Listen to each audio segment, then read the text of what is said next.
I'm purposely petty, baby. I don't care.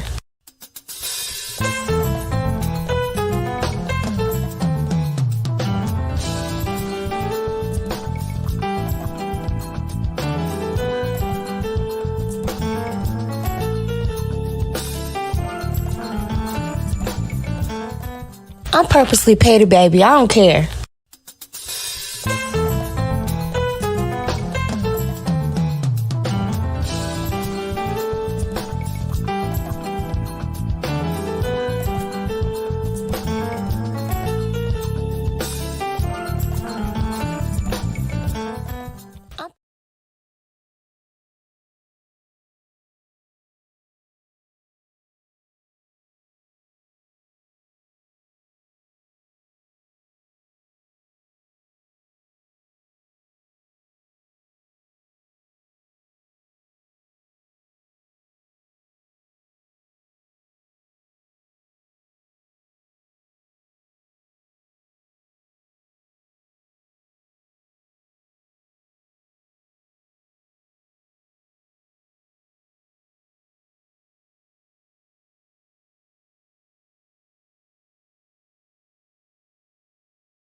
Hey y'all, welcome to Purposely Petty. How's everybody doing? I know you're like, well, dang girl, all your hair is cut off, bald headed hoe vibes, but it's cool, okay?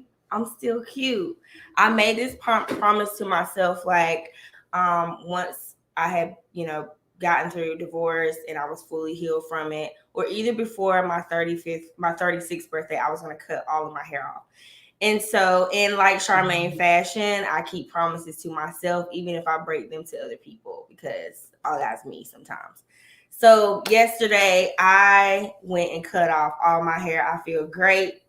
I'm still trying to get used to it. That's i.e. why I got this little thing up here, so I can still not look like a butch. But for lack of better words, it's just what it is.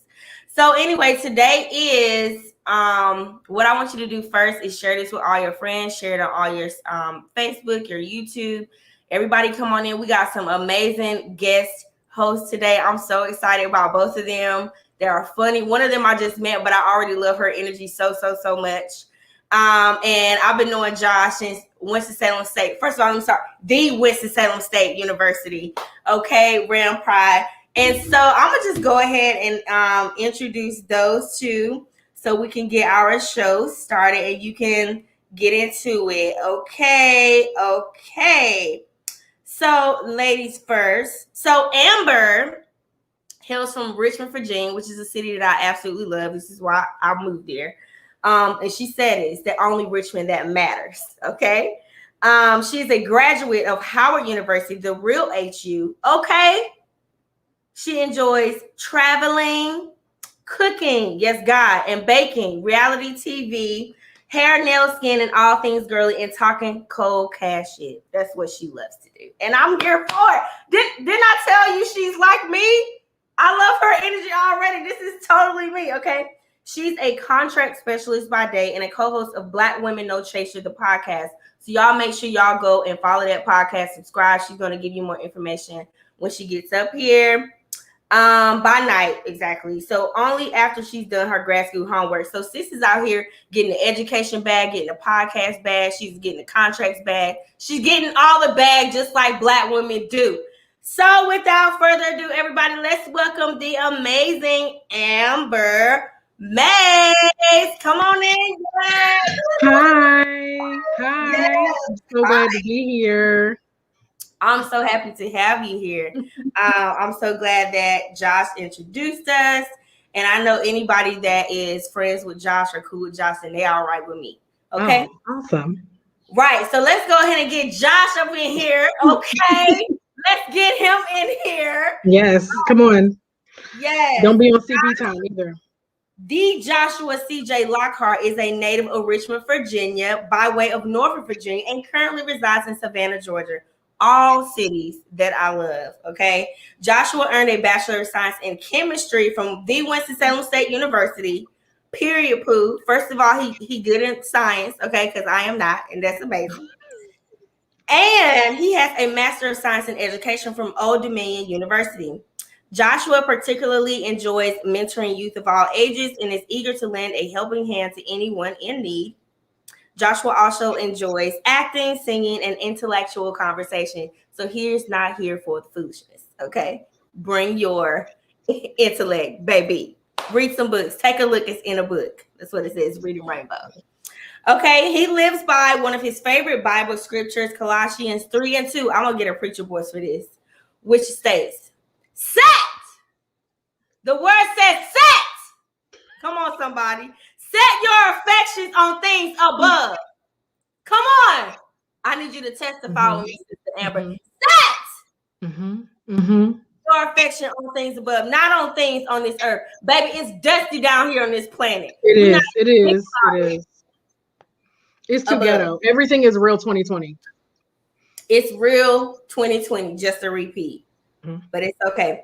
Now, Joshua is the director of student life at the University in South Carolina, and he is a faithful member of Phi Mu Alpha Symphonian Fraternity of America. Without further ado, the homie Joshua Lockhart. What's going on? How are you guys doing today?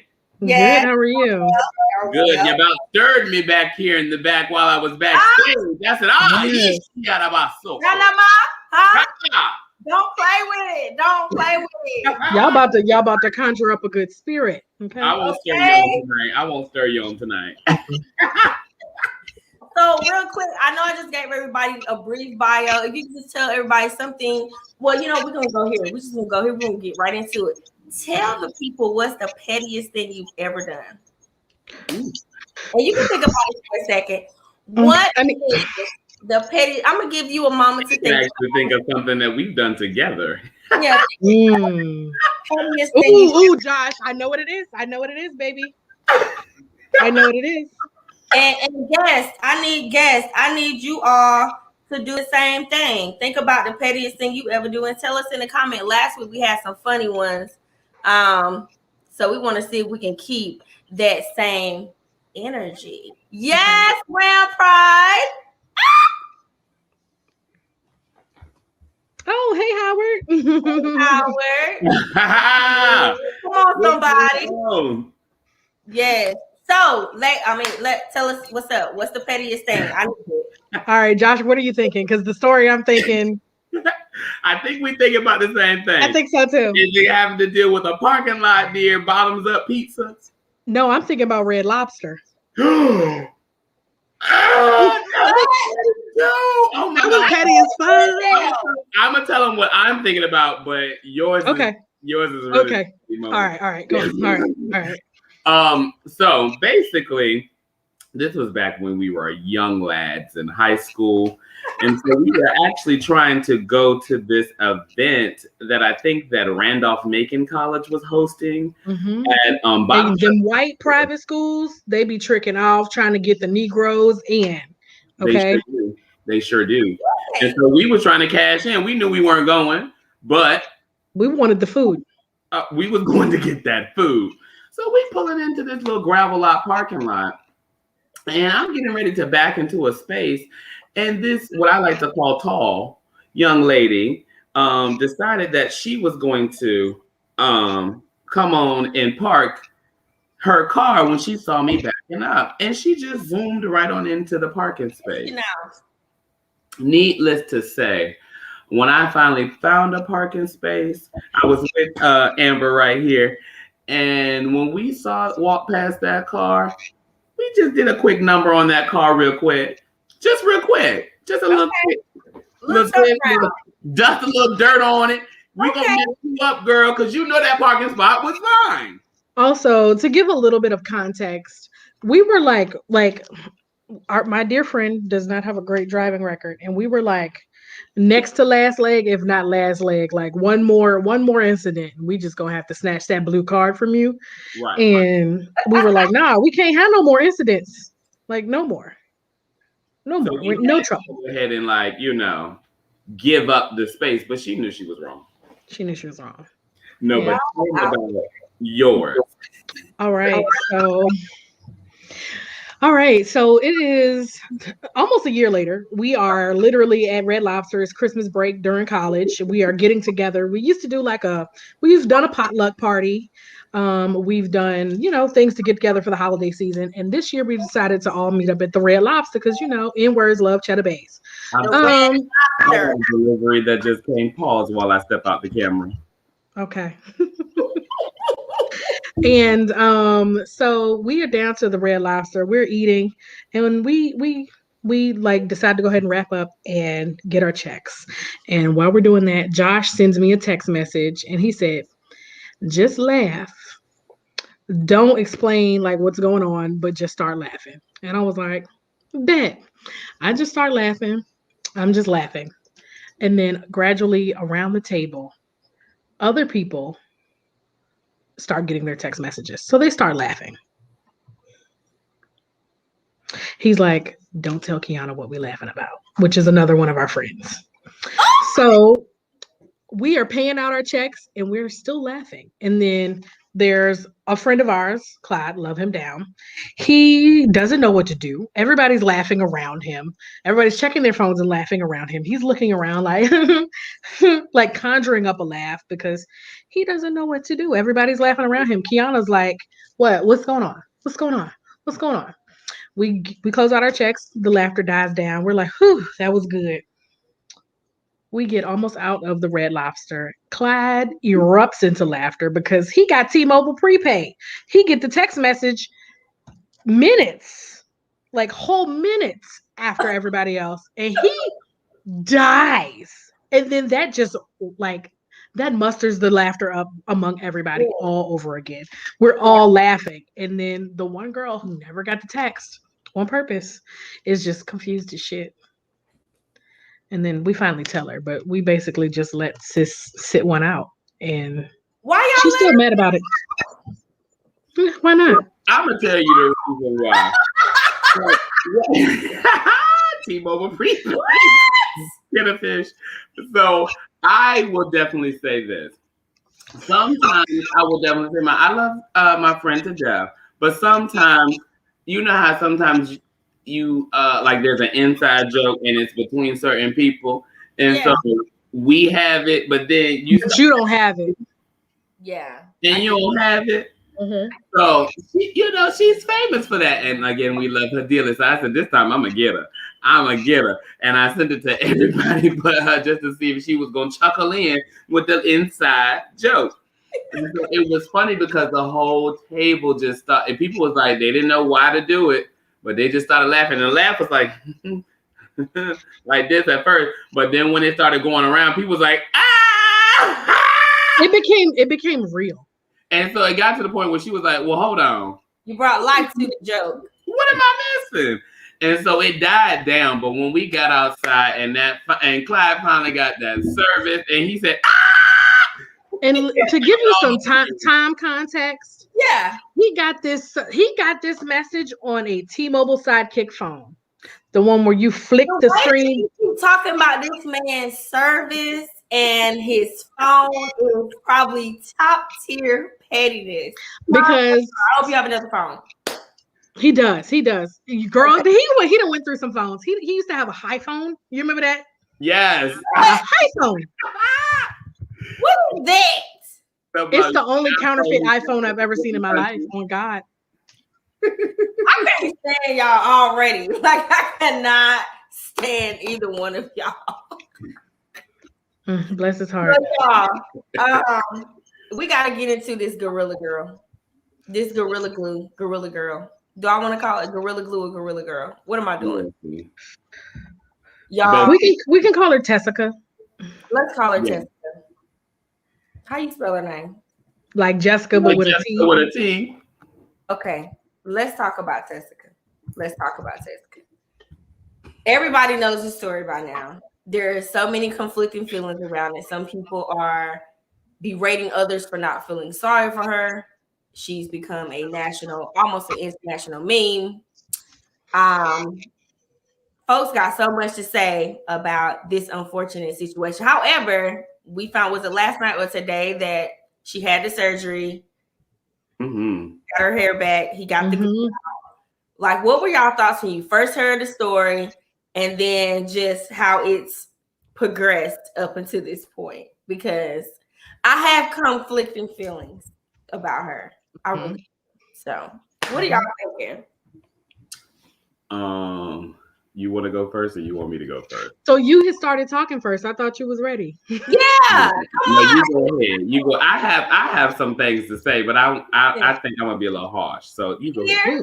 at Purposely Petty Live, if you're not being having a purpose for being petty, then you're just being mean. This is a safe space for petty people. Okay, well listen. We get a bad rap.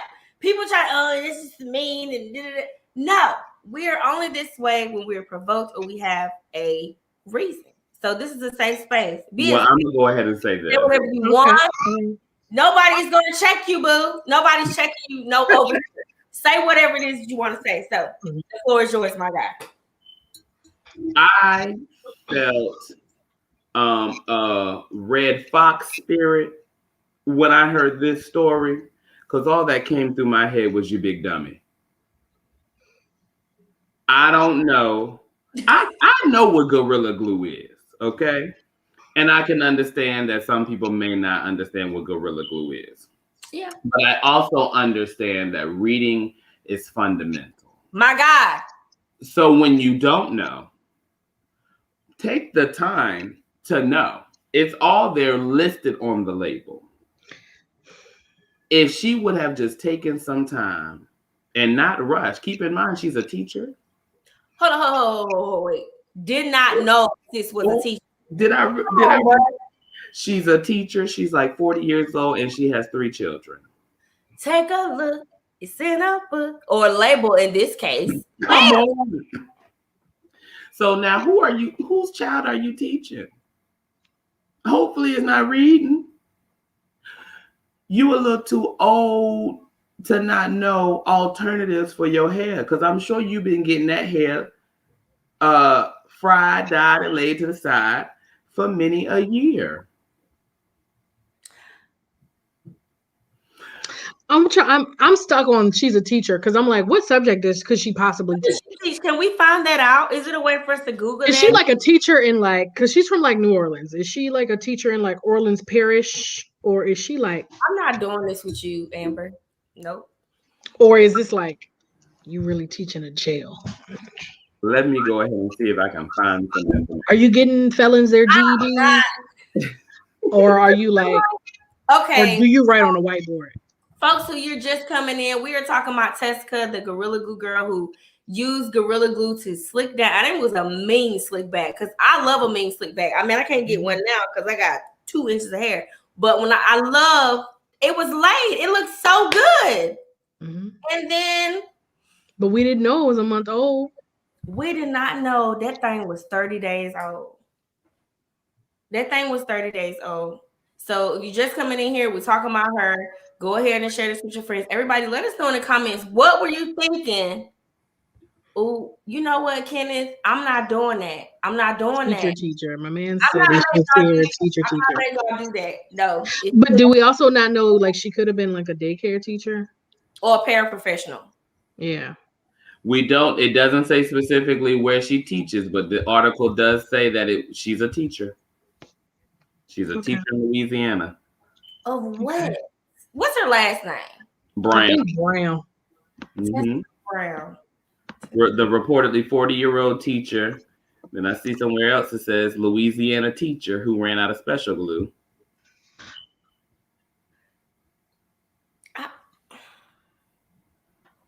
Y'all, is this what the hands of our children is in? Somebody who can't even. And first of all, let me just say this is not a bash towards Black women. No, don't. Especially not during Negro History Week. No, we're not doing that during Black History. But I'm just like, girl, you can't tell them kids to follow directions and read directions, and you not doing it. Y'all, this just made the story even different for me because I am a passionate educator. I'm an English educator at that. So I'm very passionate about literacy and reading and comprehension and all those things. So now I'm just like, okay. But we can at least go ahead and say that she's fortunate enough and lucky enough that another Black person was able to step on in there and help her out with that surgery. Can we go ahead and give some claps up for the man who came up with the materials to remove that from her head? Praise God. And he fine too. You know, it ain't nothing, because I sent y'all this earlier though, but it's nothing like a man who comes to the rescue. You know what I'm saying? He comes nothing like a Black man who comes and saves the day. And yes, Ken, he did it for free. Fish, he did it for free. But then, as soon as niggas start doing great things, people start bringing up their indiscretions. They sure do. I'm in this like little divorce support group. The sisters posed a question. Okay, they said, Dr. Michael, the Beverly Hills plastic surgeon who removed the Gorilla Glue from Sister Tessica's head. Okay, he's a brilliant chemist, a decent plastic surgeon, but somebody say but this nigga got 3 ex-wives because he's a serial cheater. If at first you don't succeed, dust yourself and try again. Dust yourself off and cheat again. I'm just look. I'm from the age of you cheat on me, I'm cheating back. It's really that simple for me. I'm somewhere between cheat back and leave, but you know what? It depends. It depends on the wallet. I'm not even gonna lie to you. I will continue. I do know the marathon will continue. I do know that. Oh, for sure. That man got ends. He got money. And he got even more now. His price just went up. He has the street cred went through the roof. Yes. So it's like at what? So who's gonna be Dr. Michael? You got a name recognition now. Wait, his name's Michael. The man who removed the Gorilla Glue. So I don't have a good track record with people named Michael. Men named Michael. Neither do I, Mike. We're gonna talk more about that later. We're gonna talk more about that later. Talk about them Michael niggas. Because I got okay. I guess I'll feature that today. That is Michael. That's interesting. Well, what I would say about this is that first you need to know the reason why he cheated. What was the reason why he was cheating? Was it something that, they weren't able to provide? Was it something that, so for me, I always say when going in a relationship, there needs to be some sort of agreement. I think that what happens that a lot of times we go into relationships, we go into marriages, we go into situationships, assuming that everybody is on the same page. And I think you must get on the same page first. And so I don't see an issue with coming out and establishing your wants, your needs, your concerns, your questions from jump. Let's not assume that people understand that commitment means this. Let's not assume that a person understands that a marriage means this. I agree. Everybody in marriage is different. Well, you need to define that, but you need to define that way before you get down the aisle. That needs to be dating relationship question. But I feel like a lot of people are scared to have those real conversations because it might show them as being insecure or not really sure in themselves. I'm just like, you got to be brave and ask those questions like, nigga, are you into threesomes? Nigga, do you like the same sex? Nigga, like, what's up? What does an ideal relationship look like to you? And I think so this makes me think about the poly question because I see a lot more visibility among Black poly groups just kind of like out of nowhere. So it's just the conversation, I guess, should be had where I think men would like to see themselves poly or see themselves as being pro poly, but they don't see the same for their female partners. That's true. And I Okay. think in that instance, I think there's a bit of you know how sometimes they say like there you know equality and things. I think guys look at sex unequally when it comes to a guy and a girl. Yeah. They don't look at the sexual act as being equal, as Yeah. if we're both doing this and we're both receiving this.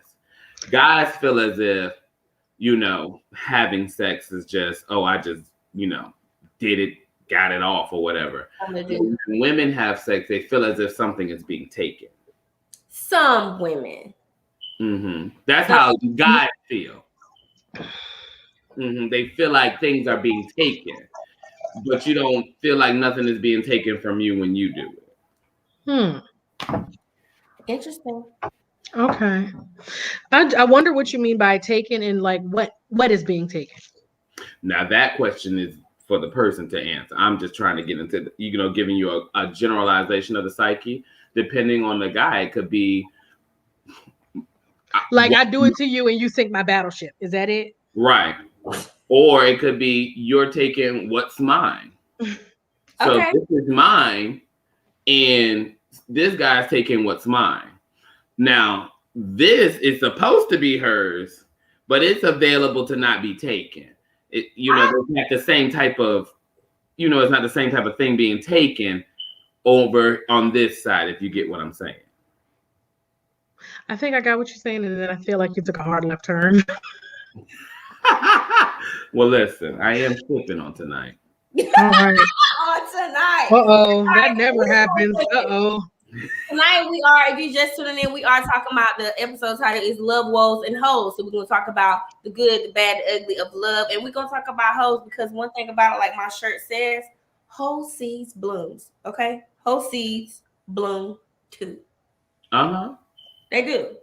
And that came from, Erica Campbell talking about knowing whole seeds and all that. We don't even have to give in that because I don't really want to give her no airtime, but that's what it is. You can be a hoe and do whatever you want and still bloom. So whole seeds bloom. This is from my sister Brittany Bloom. I'll put her stuff on the screen a little bit later. But I want to get into Valentine's Day. Okay, so first of all, Valentine's Day is Sunday. Do y'all have Valentine's? You have a sneaky link, like, or are we spending it alone? What are we doing? Because a lot of people hate Valentine's Day. They hate February, aside from Black History Month, but they hate February. They hate love. They hate all that things. Everybody starts being super sappy on Facebook and on social media. You're so in love with your partner, with all these couples goals, all these challenges. That's why yesterday I made it one for gals. Like, y'all is playing in our face too much with these couples challenges, and I don't want to seem like a bitter hoe because I'm not. I love love. I love being in love. I love seeing marriages flourish, blah, blah, blah, relationship flourish, blah, blah. But some of y'all be playing. Y'all be playing on this Al Gore's internet. We know that y'all not really in love. Stop playing in our face. We know y'all hate each other, even in them matching pajamas. We know y'all. Okay. Y'all be out here in our homegirl and our homeboys DMs. We know you're not happy, so that's why we be looking at y'all with the side. You joined the secret group me.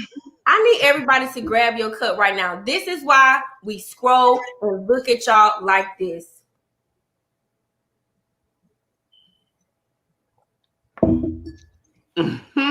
Playing games. Playing. Audience members, let's just get into it. What are y'all doing for Valentine's Day? And then I want to talk about like the worst date you ever had, because I have a story for this one. So y'all, what is the worst date that you ever been on? All right, Josh, I'm gonna let you start. Mine is bad. I actually feel bad. The worst date that I've ever been on it wasn't that bad. It just, there wasn't a connection there. Went on a date with this, nice little young sir, that visually was okay. But then when we got to the restaurant, there wasn't that great of a conversation. And so for me, again, if you can't talk the talk, then I'm definitely not here to walk the walk with you. Come on, somebody. That's a word. That's what so it wasn't that bad. I made it. We went to eat at Joe's. Where's that? Eat at Joe's is kind of like a crab shack. Okay. So a date's always going to be interesting when they put a bucket on the table. It was cute. They start sucking meat out of a tube, like. Okay. But yeah, I think it was mostly the conversation that really lagged for me. And so that brings me to an issue of like where I am as it relates to Valentine's. No, I don't have a Valentine. I've never really had a Valentine. I think that days like this for me are usually reserved for family. And I think that may have something to do with, the type of love that I'm looking for. I am a same-sex loving individual. And so and then I'm also a Black person. Mm-hmm. And so, in this climate, in this arena, sometimes it's hard for us to find love. And I'm not even going into, because I'm gay. I think that probably back in the day, maybe in the 70s, in the 60s, I believe that, gay people had an easier time in finding love because of the struggle, because of the escapism and having to long for these moments. But right now, when you have things like Jack'd and Grindr, and you have people that are only looking for something that's physical, it's kind of hard to get beyond that, especially when you can keep it secretive, you can keep it under wraps, and we can just bounce from person to person. I think it's really, really hard to actually get to know a person, get to understand the person, and then fall in love with that, not just what they got. Okay. What about you, Amber? What's the worst date you ever been on? And how do you feel? I guess we can put the two together because Ken just like, what are y'all talking about? So we're talking about two things at once. The worst date you've ever been on, and what are your plans for Valentine's Day this year? Okay. All right. So my worst date wasn't the date in and of itself, because it was, a very classic dinner date, but it was more the person that I went on the date on, right? Ooh, so I know the person? No, you don't. Oh. No, you don't. So, I'm no stranger to the apps. I'll be swiping right, swiping left, looking for love, Uh-huh. So let me ask you this, Amber, before you get into it. Like, why do apps get such a bad rap? Like, I've met some pretty cool people on some of the apps. There are creeps, but I've also met like some really cool people. I think it depends on the city. Like, what do you think? Because I can't necessarily say that I've met some cool people. Like, it either goes well or like it doesn't, or it just kind of dissipates where it's just like, I'll never talk to you again. It's cool. Yeah. Okay. Yeah. So this guy, he was nice, but he just talked too damn much. He talked too much. Like when I'm trying to get to know someone or feel someone out, I'll, ask them questions and try to get to know a sense of their personality. But like when I say this man, I could ask this man a question and he would drone on. And he wanted to talk on the phone a few times before we went out on a first date, because he was like, I just don't want to keep going on first dates. And I was just like, bro, this about to be another first date for your ass, because I'm going to get my chicken parm and I'm going to cut out. Because, baby. Get that bread, get that head. Huh? And what now? What he say? Get that bread, get that head, and peace out. So yeah. With you today. Yeah. So we went on a date. Oh, before we went on the date, I found out that he was a Black Christian conservative from Hanover County. Went to Lee Davis High School, which it should tell you something. Is named after not one but two Confederates. Okay. They doubled down on the racism.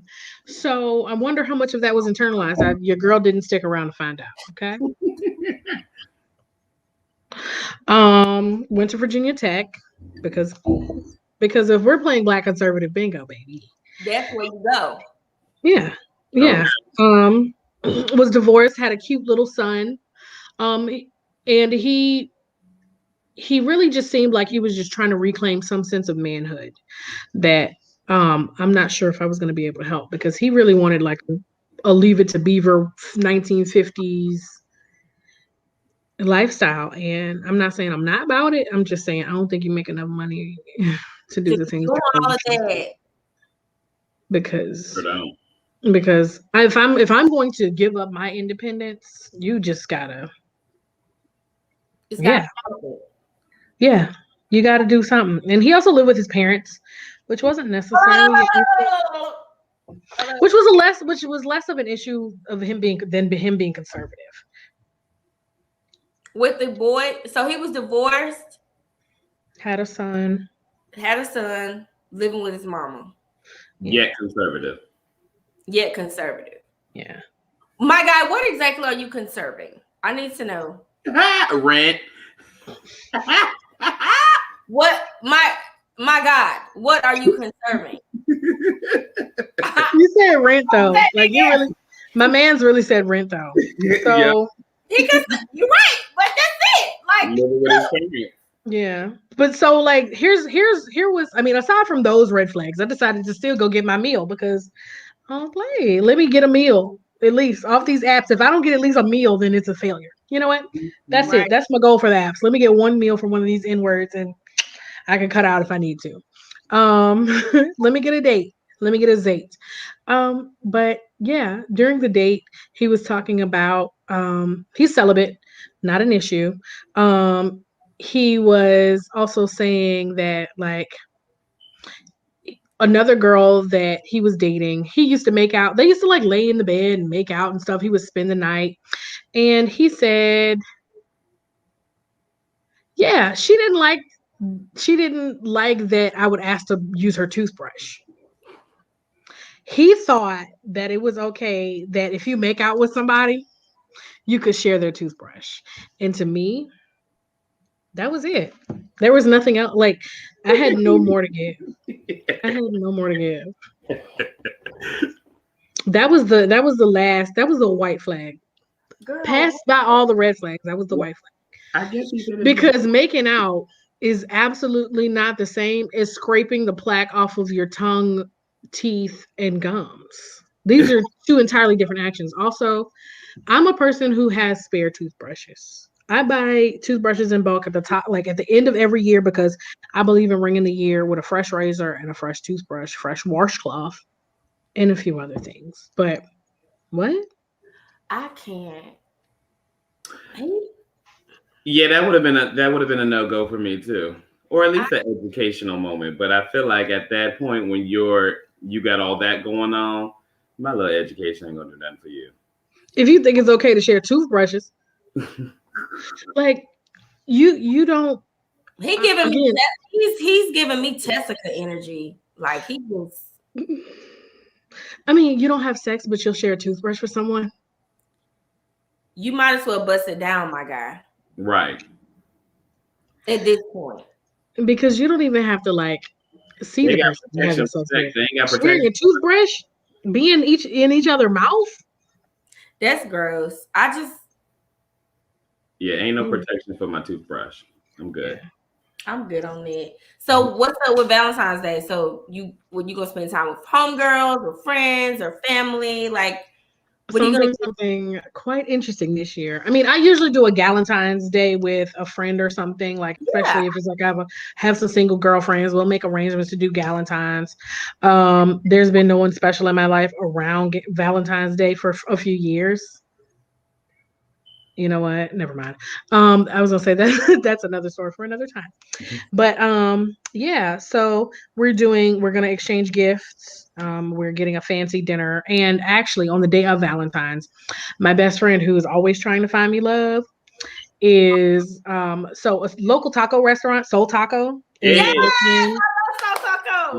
they are actually doing a 2 taco and margarita thing. They're like, if you buy 2 tacos and a margarita, we'll set you up on a virtual blind date. Oh. I love soul taco. I love So it. I'm getting me I'm getting me 2 soul tacos and a margarita. And hopefully I will have a Zoom blind date come 7 p.m. on Valentine's Day. Okay. Well, I can't wait to hear about this. Yeah. So, it's always a story with me, especially when it comes to these Yeah, events. and I can't wait to hear. I can't. Shout out to Trey and Ari for setting up this at Soul Taco. That's amazing. Okay. Yeah. Yeah. I like I mean, that. I like I'm gonna that. have me a oxtail taco, and hopefully, somebody's son won't be lying in my face. Well, listen here. I'm Send me a catfish one, okay? okay. I want the buttermilk chicken, baby. Oh, But did y'all ever have the collard green with pork No. pork. taco, Oh, baby? not with collard greens though. No. Yes. Have Them have things you been to smack. Lily and Pearl? No, have not. They have a collard green egg roll. Fire. Baby, I'm going.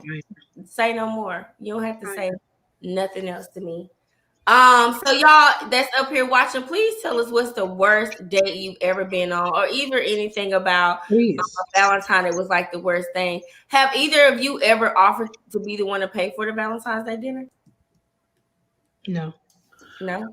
I would never. No, I'm just joking. I'll always get a guy a gift if we're together and we're acknowledging that. But Yeah, I have a precarious mood about Valentine's. So first of all, I haven't had a real Valentine since I've been divorced.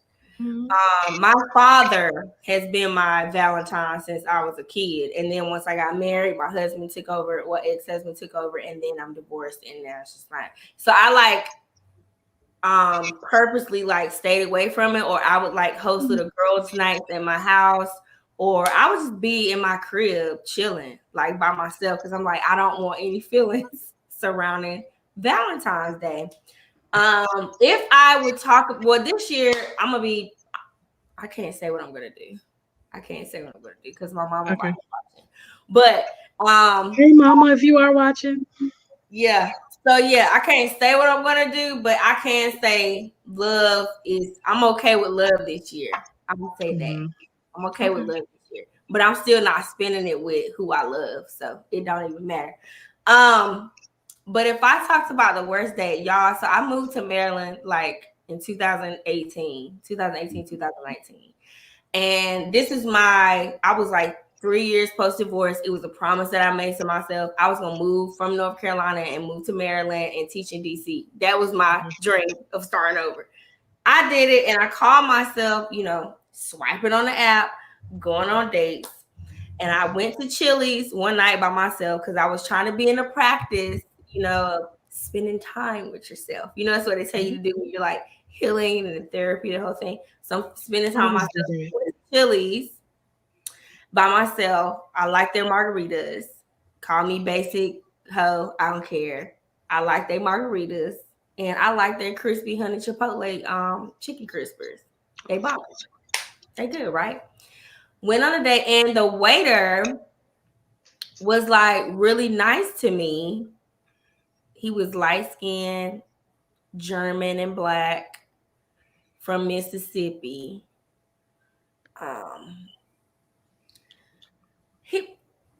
Sometimes we really do have to take things at face value. You feel me? Because everything you named just made me, yeah. Mm-hmm. But I didn't. He was so freaking mesmerized and saying how beautiful I was, and he couldn't believe that I was there by myself. The funny thing about it, I had just left a date that I skipped out on quick and just ran over to Chili's because I was trying to escape another dude. So that dude, honestly, y'all, I had he was sweating profusely at the table. That's the first thing.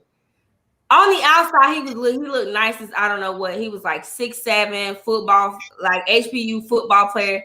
The nigga was fine, but he was sweating, stuttering, and I feel like he may have been on the spectrum. I'm not sure.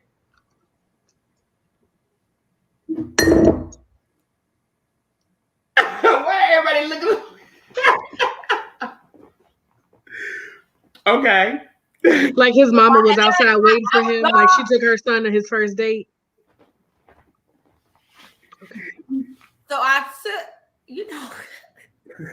like my baby did good. I had one of my homegirls. Y'all, that's the thing. His conversation did not match what was in front of me. That's why I was like, yeah, we can go on a date. Did not match. Just like Josh was talking about, it didn't match.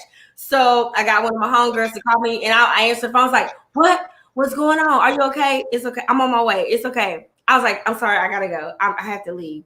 You always got to have one of those. You know what? My stuff, got in my car, and I went to Chili's. I said, I still got to eat. Ha! I still need a meal. So I went from one crazy thing to something that I thought was going to be potential. He was really nice. Even though he was a waiter at Chili's, he still was trying to wine and dine me, took me on a date. He was very nice. But within like a week, the nigga was talking about getting married and wanted me to meet his family. I said, do you need a green card? Yeah, that's exactly where my mind went. Like, I know I'm dope. I know I'm a dope woman.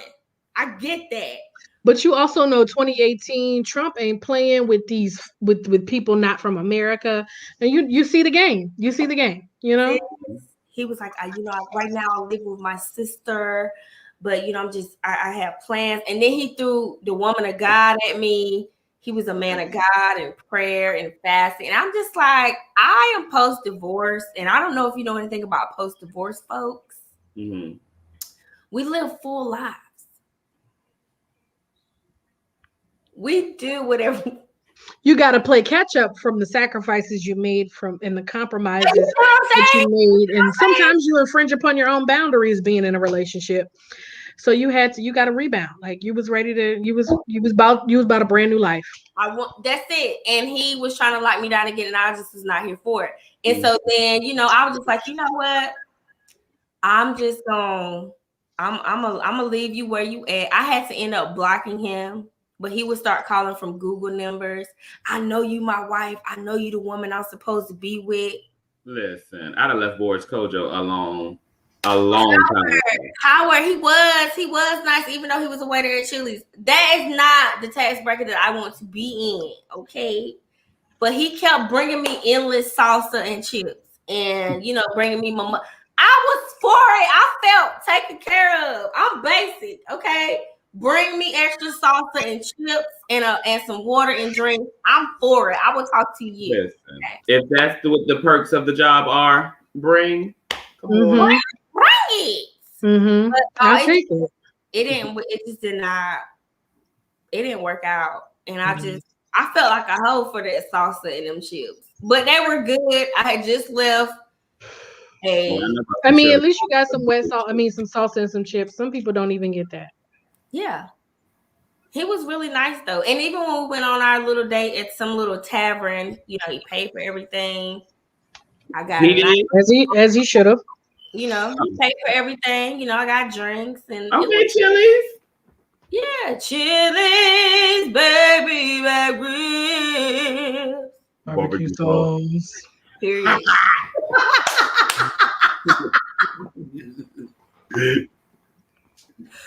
So yeah, okay. Now we're about to get into something that most people don't really talk about or don't like to talk about. It's just such a bad thing. So we talked about the love woes. We talked about the dating woes. We have to talk about hoes.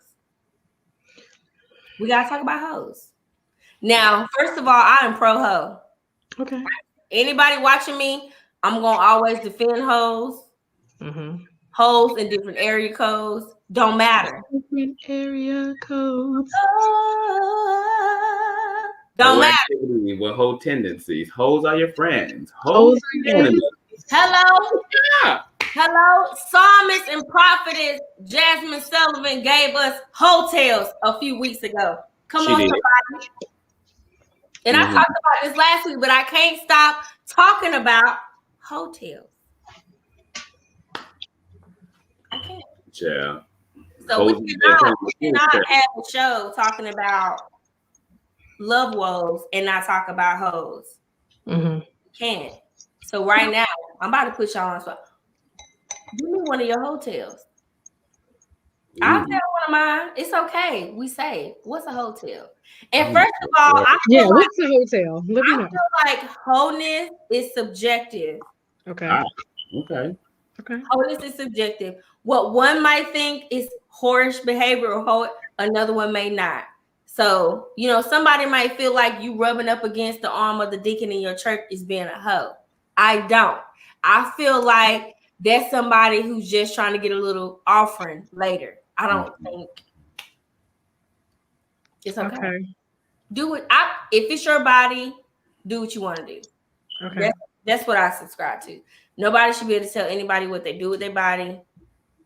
You do what you want to do. So we need to know hotels. Y'all can tell us in the comments too. It's okay. This is a safe space. Nobody cares.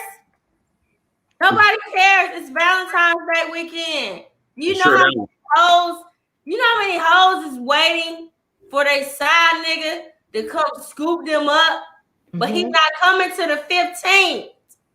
Listen. He's not coming. And he might come to 16 because he got somebody else scheduled on the 15th. It's okay. He overnight with his old lady, so we keep going. He gonna see you on Tuesday. He gotta let everything die down. We keep going for 9 more minutes. We gonna see a hotel, but but I do have a story or so that I can definitely talk about. It wasn't one of I guess the best moments, but I guess you can say it's a hotel because child, I was. So I have been into the, this is back when Group Me was starting and things. And so I was in one of the Group Me's with folks of the persuasion is what I like to call them. And so there was this one particular young lad that was at South Carolina State. And I was back in Virginia at the time. I was actually living in North Carolina, but I was in Virginia. I was in Virginia for Letitia's graduation. And so afterwards, the guy, we had been talking for some time, but of course he's in South Carolina and I don't live there. And I happened to have some free time, but I was in Virginia. So one thing led to another. A group of friends had ended up making their way to South Carolina, and he was like, you need to be coming down here. You need to be coming doing this, that, and the third, blase, blase. Oh, he was giving demands? Huh? Was he giving demands? He was giving demands. So needless to say, I ventured on down to South Carolina. That evening, I left at 7 and arrived in South Carolina at 1 a.m.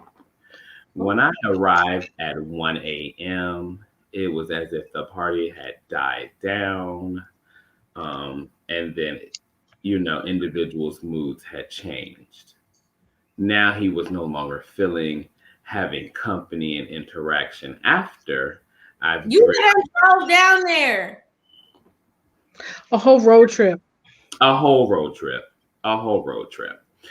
And I was so disgusted. Mind you, we've been talking and had, interactions before this. So this wasn't the first time that we interacted. But this was the first time that we will be like interacting without a whole group of people around, right? So I was just disgusted. I was kicking myself because, in those moments you feel stupid. You feel like the time was wasted. You feel like your money was wasted. And so I just ended up that I spent the night that night, and then I just ended up driving back to North Carolina, and I was done with it. Well, fast forward now, I think we hadn't spoke like for real for some months, but we were having side conversations here and there, but nothing too serious. And so a few months later, he found himself in the Triad area while I was there. And, here comes these demands again. I'm sorry. Unfortunately, I don't have the time to interact with you. Why do you feel so comfortable with these demands? I don't. These folks feel entitled. It's this entitlement spirit. I don't know where the folks get it from. It's the audacity. Mm-hmm. I do. He totally stood you up. First of all, how far did you drive to get down there? First of 7, all, 8, 9, 10, 11, 12, 1.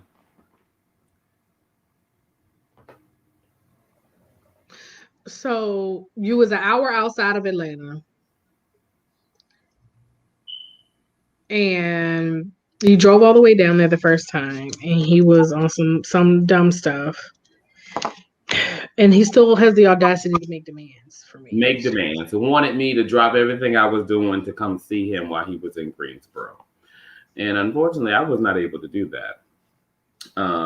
And so I was actually in Greensboro at the same time, coming from Virginia. While I was in Greensboro, I ended up getting a flat tire, got a little boot put on, and found a place that had my what do they call it? Warranty. Found a place that had my warranty in the Charlotte area. And then I started looking along the way because I was actually on my journey to go to drive to Texas from Virginia.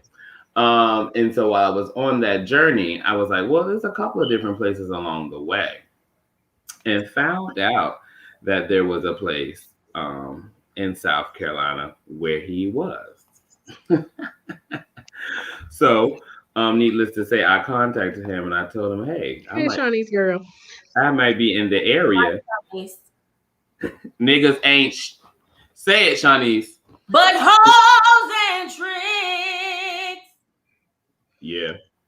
And so I messaged him and I said, you know what? I'm coming through your town, or I'm coming through your area. I said, I don't necessarily have to, but I need to get my car fixed. I said, if I do come to your area, though, I need you to pick me up from this car dealership at this time, and I need to be back at this time, and blah, blah, blah, blah. So you were making demands. Well, I was making demands. Needless to say, those demands were met. I pulled in about 5 hours. Took me 5 hours to get there. I told him it was going to take me 3. When I got there, he was sitting at the car dealership waiting. You were forever late. Forever late. But, you know, I made him. Forever late. You don't be. But he was sitting at the car dealership, waiting in the parking lot, upset because it had took me so long. I said, hey. He don't get to do none of that. He don't get to do none of that. You don't get to do none of that. After you drove that long and he didn't want to hang out. Nigga, but okay. I don't know, but this time we hung out. We went out to eat, hung a little bit longer, and then he done took me back to get my car, and I was up and out of there. I catch you on the flip. So that was my hotel for today. Oh. Yes. And so the moral of the story is, because I'm going to go ahead and wrap it on up in a pretty bow for the children. The moral of the story is make sure that you understand your self-worth. Make sure that you understand your limitations. I'm the type of person, it's no thing for me to travel. The children say I travel for the hoes all the time. And I don't necessarily travel for the hoes. I travel for fellowship. Hoes come along and see me while I'm fellowshipping. Don't say what a fellowship, what a joy divine. That's what it says. Uh-huh. But he was not leaning on the everlasting arm. I wasn't. He was leaning on that thing. That thing. Okay. That thing. But yeah. And so just understand. I'm not fooling with y'all. No.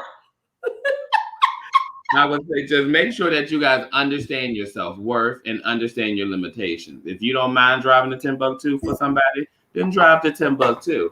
But if you do mind being talked to some type of way, if you do mind having your time wasted, if you do mind having your money wasted, child, then don't fool with it. And your gas. Don't fool with it. Okay.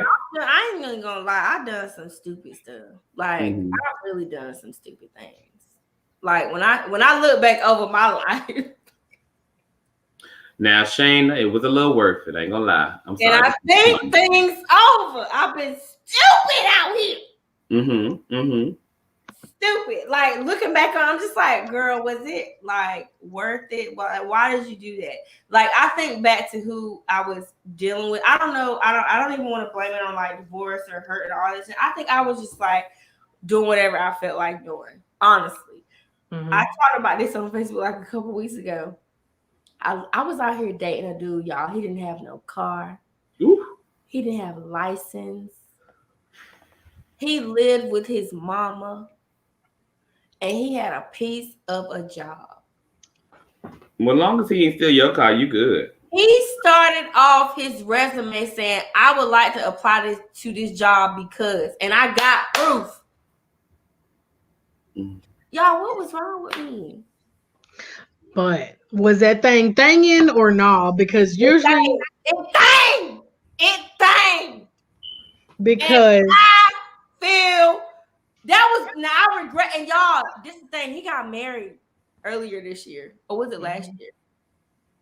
He I married. don't know, girl. This year just started, but you know. Y'all, what? I was just like, girl, I was just dumb. I was just dumb. I don't know what that was. Like, he held me a few times. Like, I even gave him money to help win a case for his custody of his son. Listen. Because I'm Yolanda Adams. What about the children?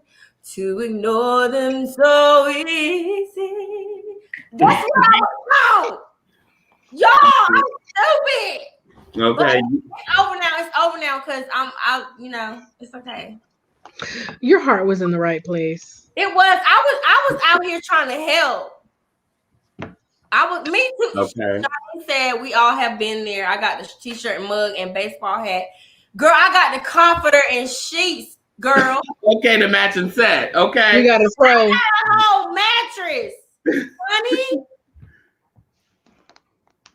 I don't know what it is. I just hate sometimes that nurturing spirit that we have. Like, we honestly, if you have a good heart, you honestly want to help people. Okay. And people will see that and they will just take advantage of that. And you're just like, I'm just trying to help. I'm trying to be there for you. I'm trying to be supportive. Not realizing these niggas, people are trash. Like, they will leech onto you and suck you dry. Yes, and suck the life out of you. And you just like, damn, why do I feel so weak? Get it together, bitch. That's what. And it's sad because people then come to you and say, well, you shouldn't be that type of way, or you shouldn't do those type of things. But this is who I am. Mm-hmm. Why should I have to change my spirit because there are leeches out here who want to drain my spirit? You just gotta vibrate higher. You gotta vibrate so high that you get rid of all the stragglers. That's it. And I did. And that's when I feel like I met the person that I'm with now. Like, I was like, girl, you cannot be vibrating that low. That you out here crying over a nigga who worked at a paper book factory. He out here binding books, and you write books. Girl, okay. Out here at Grand Staff Signs. Girl, you out here crying over somebody who binds your books. Okay, bookbinders. You crying over somebody that swiped glue down a seam. Now see, Amber. This happens to the best of us. You're crying over a nigga who swiped glue. Oh God, I would never in my life ever again. Sometimes you got to break it down to the brass tacks and drag yourself. Sis, Kevin, I'm weak too. I am weak. When you put it like that, that man, and you know what? Perspective. He went to A&T for 2 years.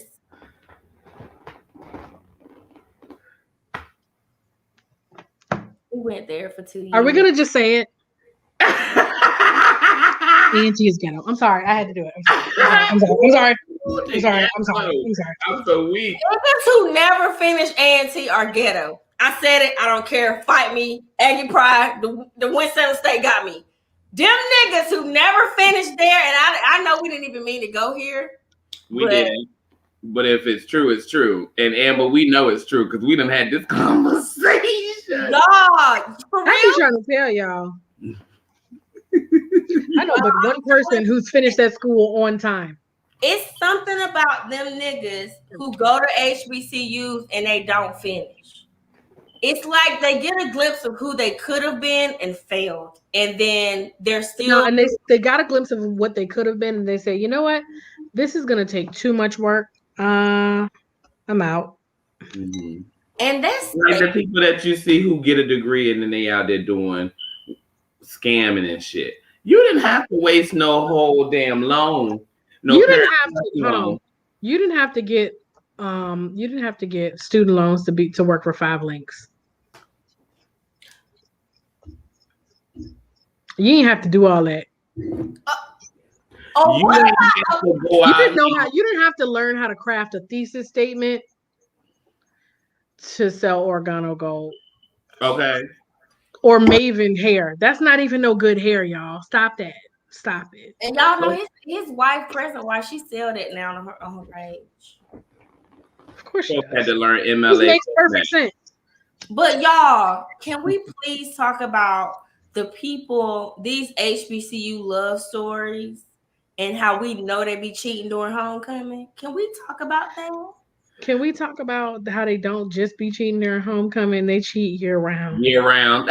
Okay. But I'm just saying, they really go They're hard. really pushing it because Howard is doing the same thing. The HUAA said a long time ago during our annual training, "Hey, we're gonna spotlight Howard Love," but I'm like, "Oh, sure, y'all want to do that?" And they want to do that. Listen, all I know is that the folks be coming to homecoming with somebody, but be at homecoming with somebody else. That's all I can Yeah, because I said WSSU stands for Whose Spouse Stopping You. Okay, CJ posted that. That was me. Okay, yes. That was me. Okay. And because I know so Good many. to put a face with a quote. It's me. She, me, her. I know so many niggas and women too out here cheating hard on the love of their lives that they met at their HBCU. I'm like, girl, I don't even want to say what I want to say. no, I want you to say it. say. I'm It. text it. Say what you mean to say. I'm just gonna Say what text you it. mean to say. Okay, my phone's here. The funny part is the ones who be out here saying that they ain't up to persuasion, but at homecoming they be persuading me. They be getting that. Yeah. I know what sound that is. If you know, you know. And I don't know, but I know. I can't with And you. let me just say, if you just coming in, this is not a bash on love. This ain't what this is. We just calling a thing, okay? And some of y'all, you probably watching right now, like, oh, why is she talking about me? If the shoe fits, wear it. Y'all out dogs will holler. Y'all out here cheating hard. If you're gonna cheat, you know what I'm saying? If you're gonna cheat, just make sure your spouse knows.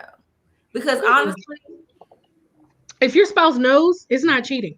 If your spouse, no. No. If your spouse knows and consents, it's not cheating. You're in a polyamorous relationship, so you need to go ahead and get yours. Love yours. Ain't that what J. Cole told y'all? But Sister Amber, most of these people are not that honest or that secure to say, I am in a relationship and we do whatever we want to do.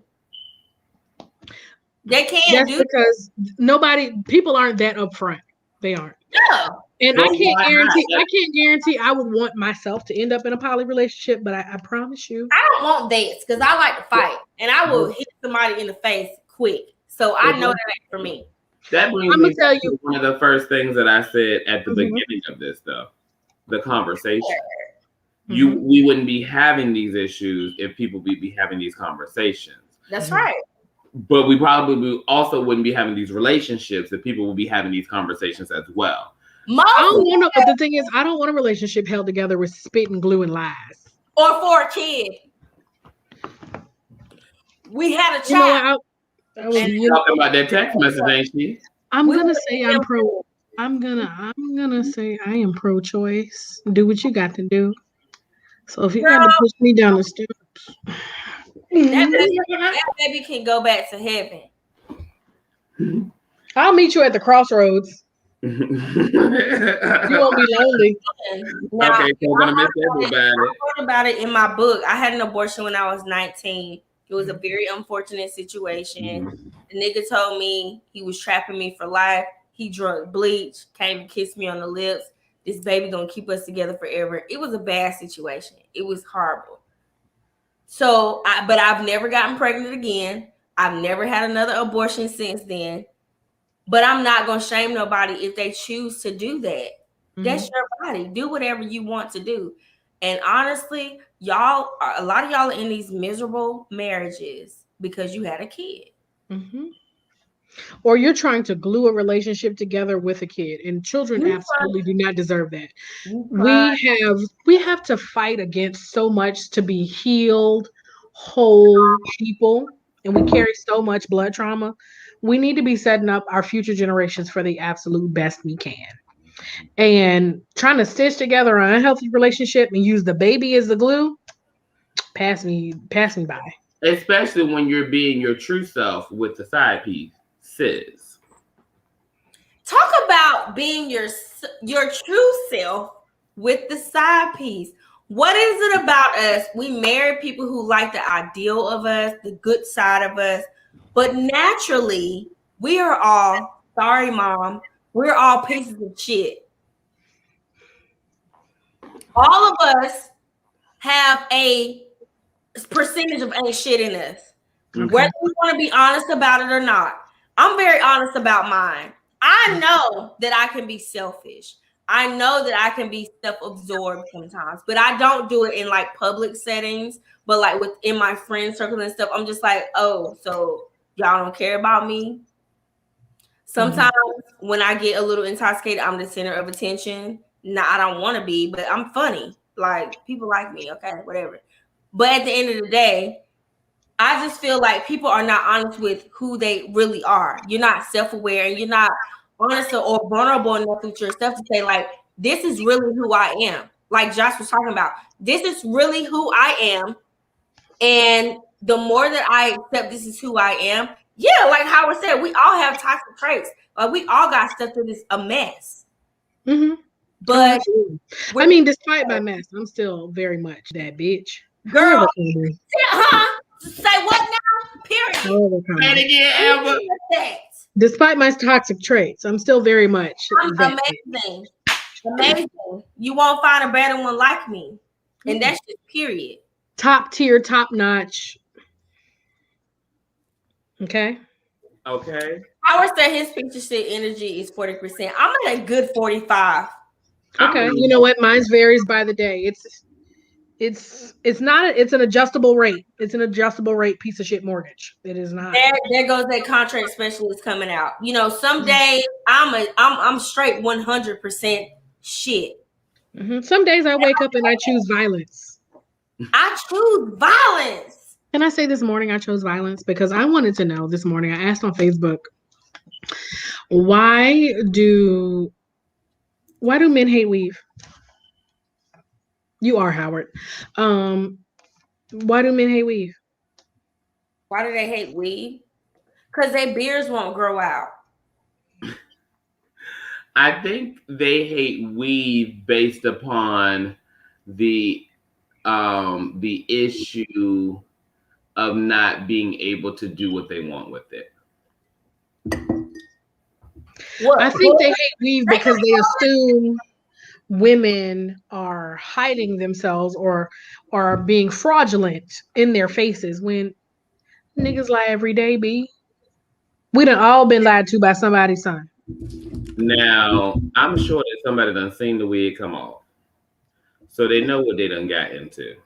Yeah, they may not have seen it going in at first, but you know what it can be dressed up to look like. You know what I've done? Literally on dates, people will be like, oh, your hair looks good. Thanks. This is a weave. Just to let them know. Yeah, heads up. This is my hair. And then men have been like, so like, how long is your real hair? I mean, like, it's around shoulder length. But I think that it really brings it back to that point of like them not being able to do whatever they want with it. Like when it comes to those intimate moments where they want to and they getting to do that, and then you be like, hold on. So it don't be a whole lot of that for me. But not that I'm not into it, but let's plan this out. Ask first. I got braids right now. They don't need to pull them. Right. Because everybody knows if you need to get to fighting with somebody, you wait until after your braids are out. That's what you do. You wait until your hair look like this. Because ain't nobody trying to be like... They ain't got nothing to hold on to for real. Yeah, just find something else. Nobody's trying to be like Heauxs. So y'all, we touched on it a little bit, and I really want to get into it because I feel like this is a safe space. Okay. Just cultivating that honesty and vulnerability in our friendships, in our relationships. We can totally be our total authentic selves. And I feel now I've been sitting with this for weeks. I feel like vulnerability and authenticity is a practice. It's not something that we innately are born with. It is not something that we're just like, oh, you're just so real and you're so authentic. I don't think that. The more that I sit with it and the more that I, even in when people give me compliments, they're like, Charmaine, you're so real. You say this, you say whatever's on your film. I'm like, a lot of times I say things, I'm very scared to say those things. But I also know that they need to be said. And it burns me up more not to say it. So how do y'all think, how do you sit with, because I can feel it from here. How do you sit with being real and honest and vulnerable in whatever space that you're in whatever capacity that you choose to be your full self? Like, how do you sit with that? And y'all that's in the comment, let's talk about it too, because I honestly feel like that is going to be the turning point for a lot of friendships and relationships going forward, because 2020 kind of helped us snatch off the mask and the filters and everything else that we had put up prior to COVID. At this point now, you either who you are and that's it. That's how do we sit with that or reconcile with that? 2020 had hands. 2020 really had hands. And I feel like what's integral to me being able to feel like I can be honorable, honest and vulnerable would be to recognize where my safe spaces are. Who are safe spaces for me? My people. Who are my people? What is my village? What does my tribe look like? Because sometimes you can't fault people for being a little distant. We all going through our own shit.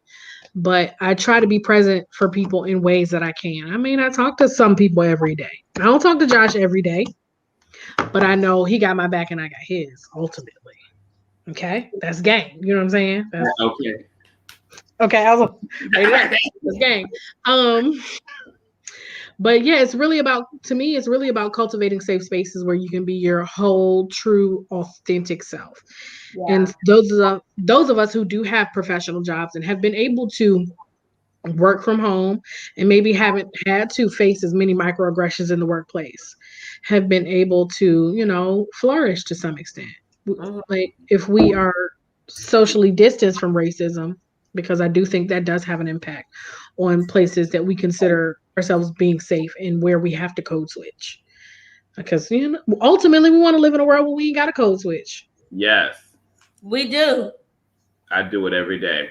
I would definitely say, as it relates to friends, friend groups, being honest and vulnerable, I think first we have to understand the layers and the don't necessarily want to say hierarchy, but the layers but and the levels of the friendships. I think that everybody isn't a best friend. Everybody isn't a good friend. Some of us have associates, and we need to know how to either promote or demote these people as they should fit. I don't think that relationships should just be thrown away just because of what you wanted to get from that person you did not receive. There's a place for that person, possibly. Especially if you can communicate that once. Because a lot of us, like y'all said in the beginning, will say, oh no, we won't say it. We'll just expect something without Assume. verbalizing what we really, really want. And that's not Uh-huh. fair. That's not fair. That's not fair at all. It's not fair to that person, but it's also not fair to yourself because you didn't allow yourself to express what you needed fully for that person and giving them the opportunity to provide that for you. You just assumed that they were going to understand what you needed, where you were coming from, and they were just going to jump into action mode and make it happen. No, that doesn't happen like that. And so when we start to understand the levels of where our friends are, that's what we also know when we can start testing the waters. There's certain things that I may tell Shanice and Letitia that I may not tell Amber or Dante or Clyde. There's certain things that I may tell Clyde that I won't tell Shanice and Letitia, because we know there's certain things for certain parties. There's that's certain context, things, though. That's context, and that's also knowing. Again, getting back to safe spaces, that's knowing who's a safe space for what. Who can carry this weight with me? Who can carry this weight on my behalf? Amber, how do we navigate folks' feelings when they feel like, well, I thought I was a safe space for you because you're a safe space for me, but how am I not you? A lot of people, they feel entitled to that space, and I'm just like, sis, you safe with me, but I don't feel as safe with you. I don't feel like I can totally be myself because you have judgmental undertones, whether you realize it or not. So, like, how do we navigate that? Because people really get in their feelings when, you find out something in the friend group that another person didn't find out, and then they find out later that you knew, and you just like, all bothered. And I'm just like, girl, they just want to tell you it's okay. Everybody has to be Kiana and Red Lobster at one time in their friendship. Yeah, it's okay. You just have to be comfortable sitting one out. And I think honestly, if they are truly your friend, they should be able to understand that if you have the conversation with them. I'm really big on like communicating with people. Like that's big for me. So I think that when you're able to have open conversation and understand that everyone's that when we're having this conversation, we're all coming from a place of wanting to grow together, not wanting to deteriorate or break anyone down, then we should be able to have this conversation open and honestly. You be able to receive what I'm saying and not necessarily be wanting to be heard, but listen to what comes in. I think that happens a lot. I remember recently I was with two individuals who are friends who might not have been, as friendly at that particular moment. And they were, having a conversation about things that had happened. And what I was seeing from one side is that one side just wanted to be heard, but didn't want to listen to everything that was being brought forth. And if all you want to do is be heard, then get a Twitter and just tweet into the universe. Just yell into the cornfields, okay? But also don't be upset that when people start to realize that we cannot have dialogue, it's only going to be a monologue, that people will then be in response and just say, okay, after you did your monologue. They didn't give you this whole back and forth that you thought you was going to get or that you were expecting. Right now, they just heard everything you said and said, okay, because I know if I say something additional, you're not going to listen and we're going to be back down this road. Don't get upset. Because I found love on a two-way street and lost it on a lonely highway. I found love on a two-way street. Finish it. But yeah, I think that, y'all, I probably got to go because they're going to get you right. But no. I was going to say the moral of that story is just to make sure that you're having open communication, but understand that open communication doesn't just mean that your mouth is open, but your ears are open as well. So you're saying reciprocity, building safe spaces. All right. You talking good. You that Colossians said, y'all. What it say? What Colossians say? Such a height to think beloved. Beloved. Don't be earthly. Don't be earthly. Vibrate higher. That's it. That's the one. That's the one. Vibrate higher. Turn to your neighbor and say, Neighbor. vibrate Vibrate higher. higher. Vibrate higher. You at a level 2. I need you to be at a level 10. Okay.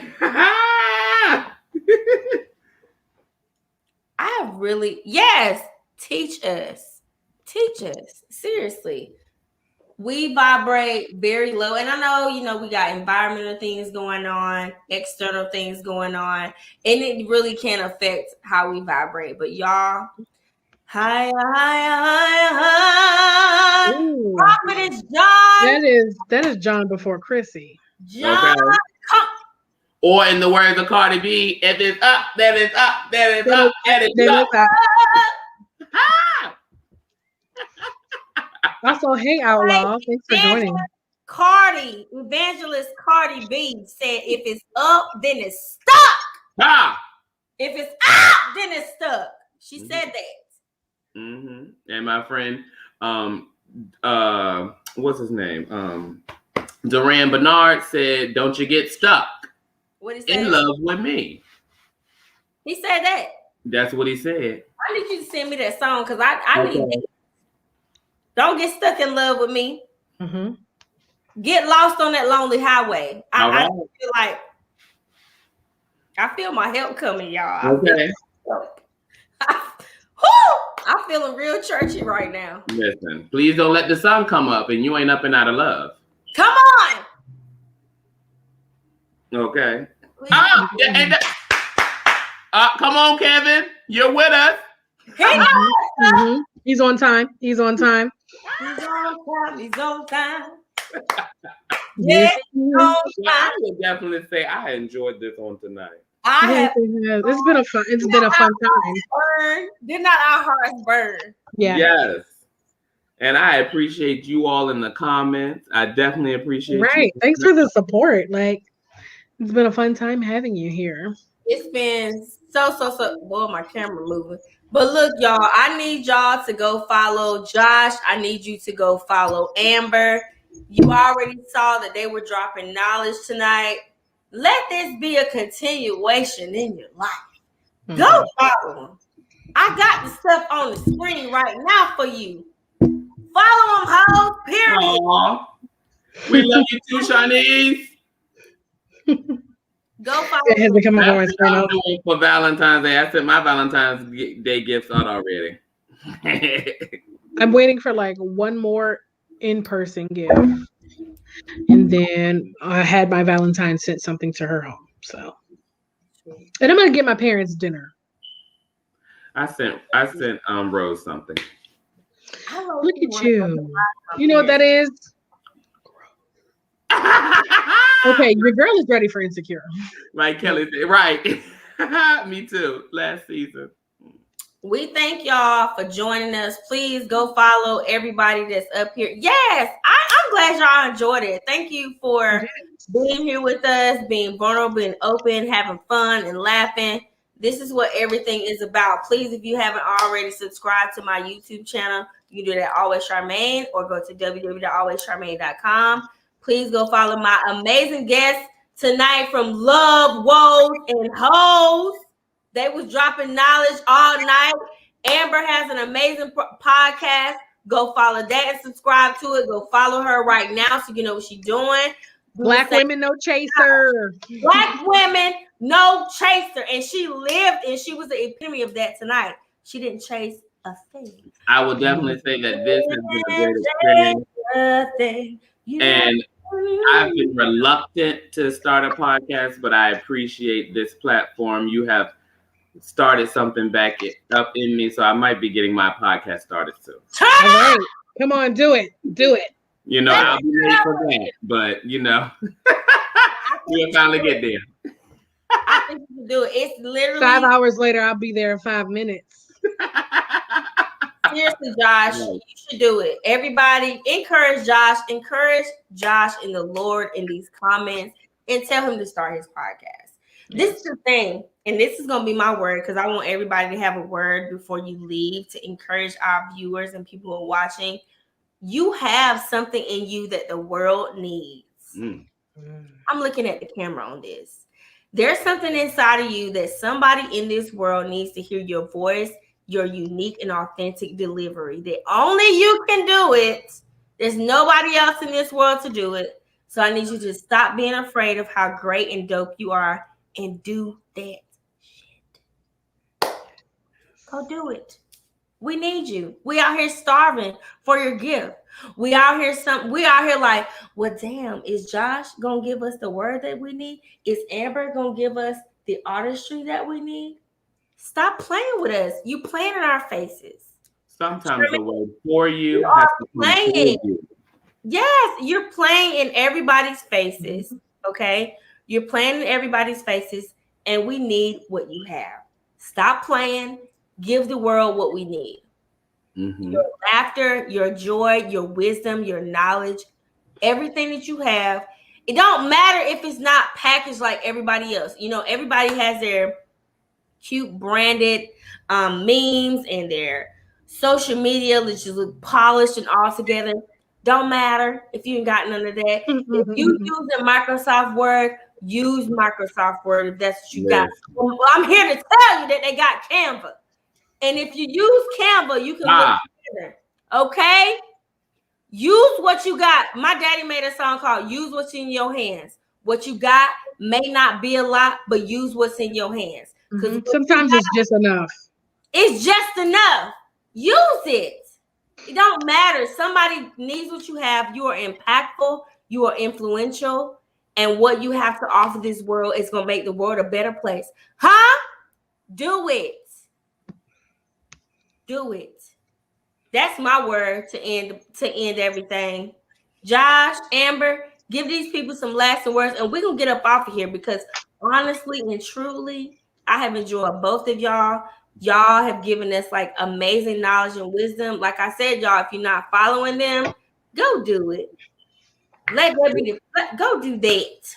I'm gonna have my 5 takeaways from tonight. Go ahead.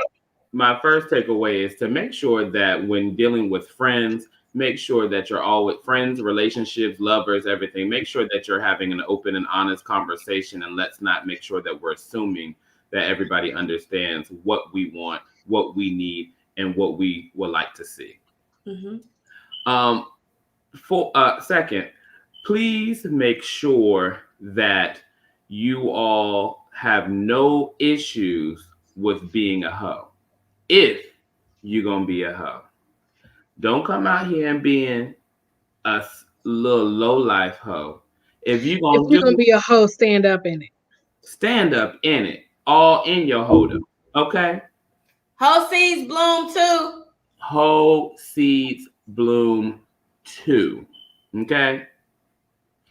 Thirdly, there's always a moment for some pettiness, whether somebody takes your parking spot or whether you just want to have a funny moment with your friends. Life can never be too serious that you can't have a petty moment. Never. Fourth, please make sure that you tune in to the podcast that we have, the one that we're presenting today, Amber's as well, and the forthcoming podcast by me.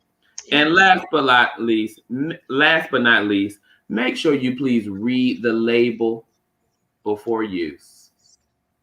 Cause I feel like Bishop LeVar said, take a look. It's in a book. Ha! Reading rainbow. Reading rainbow. And watch. You won't have to get stuck on that Gorilla Glue. Go ahead, Amber. So some lasting words. Cultivate safe spaces. Recognize who is for you and who ain't. And they'll come out in the wash. Everything comes out in the wash. If you left $1 in your pocket, that shit is coming out in the wash. Say that. It's coming out in the wash. A lighter too. If you can be in safe space, you can be your most whole, most authentic, most true self. And that is the version of you we love and deserve. Okay? And you that bitch. You don't deserve crumbs of nobody. You don't deserve nobody making demands off you Talk to me. and cannot supply. Okay? And, the fat meat is greasy. I like to fight. Okay. That's my takeaway. Don't be stupid. Don't be stupid. Okay. Try Jesus. But Not don't try me. Thank Try y'all a for nice joining. cab, but not me. Okay. I will see y'all on the flip. Thank y'all for joining Love, Woes, and Heauxs with the amazing Amber Mays and Joshua Lockhart. Thank y'all for being my co-host for Purposely Petty, Love, Woes, and Heauxs. Again, everybody, I'm gonna put that stuff on the screen again because I didn't see what they said. This is where you follow Josh. Okay? Follow him now. This is where you follow Amber. Okay? Don't say, they ain't even tell me where I'm supposed to go. This is where you follow me. Follow me, hoes. Period. Y'all have a good night. Thank you for joining us. And if you are out here being petty without a purpose, you're just being plain on mean. Y'all have a good night. Bye. Bye-bye. Bye.